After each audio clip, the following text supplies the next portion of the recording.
It is hard to conceive, but 3 days ago, both World Trade Towers rose 1,362 feet into the sky. Visit those same towers today. At their tallest point, they rise maybe 100 feet above the street.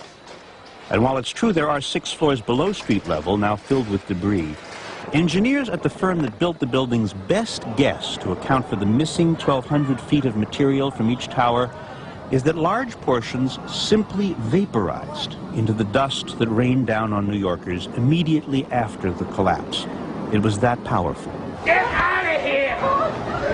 We're talking here about 43,600 windows, 600,000 square feet of glass, 200,000 tons of structural steel, 5 million square feet of gypsum, 6 acres of marble, and 425,000 cubic yards of concrete, turned in good part into a cloud, says environmental medical doctor Stephen Levin.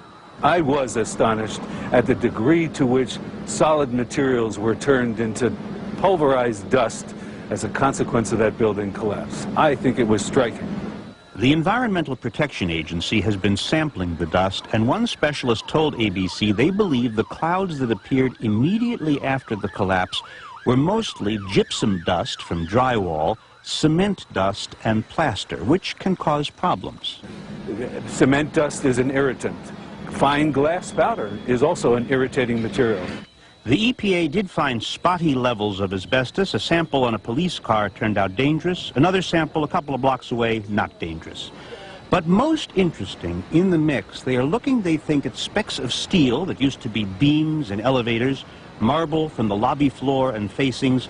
So what were once the strongest architectural elements in the 2 towers were pulverized, large portions turned into clouds like this one.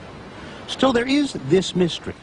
If some of the hardest materials were vaporized, how to account for the presence everywhere of paper, fully intact letters, business forms, stationery. Paper is so fragile and combustible, and yet somehow, maybe because we have so much of it, it was everywhere. Robert Krulwich, ABC News, New York.